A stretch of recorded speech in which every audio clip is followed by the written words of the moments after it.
At present, we have seen the growth in our community to the point now we have 38 priests and 2 bishops, men who have been pulled out of our community because they've been appointed as bishops, which is an incredible affirmation.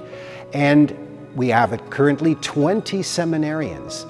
What we've noticed every year is the vast majority of our financial donations and resources are going to the training, the education, the formation, the housing of our seminarians, because the Lord is giving us men. He's sending us men. So that to me is so hopeful to see the kind of vocations that God is bringing to us every year. It really draws young men to our community because they see a community that's flourishing, that's thriving. There's something special about us in a sense, and that really draws young men. And so in a sense, it makes my life much easier as vocation director because there's something there that they're drawn to.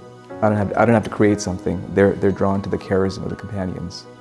When I think of future ministry, I think of renewal. I think of revival.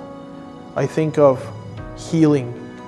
I think of transformation. I just want to see what I've already seen God do in my life and in my ministry now. It's transforming the heart of men, transforming the hearts of families, bringing not just conversion to the Catholic faith, but bringing healing to the world.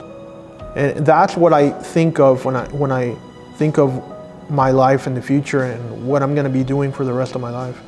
I remember this one day I was really struggling with whether or not I should leave seminary, because I was wrestling with this thought that I am just not worthy of becoming a priest.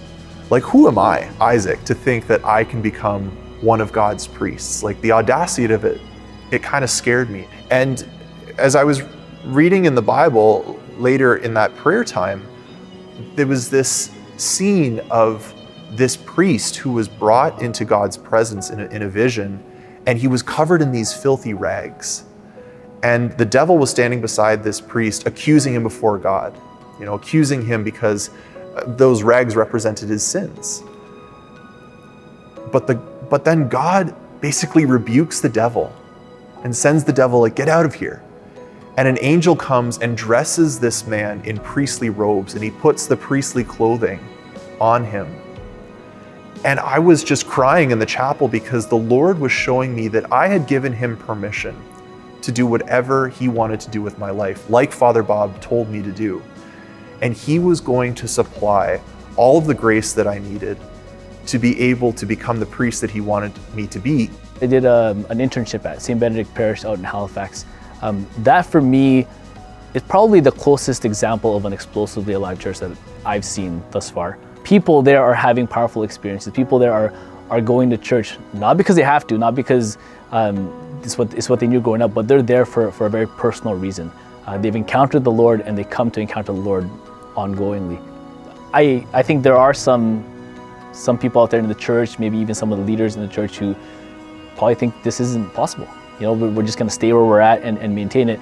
I live with the guys who are on fire for this, who want this to actually happen, who are going to put their lives down for this to happen. I think that's the foundation of my hope, that once we become priests, we're going out there and we're going to do all we can to make it happen. Just as Father Bob was able to fill the church to capacity by surrendering to God, by leaving everything into his hands, I desire to bring the same thing, to bring the spirit of Father Bob back, and back not only in one church, but in many churches, in all the churches in the world.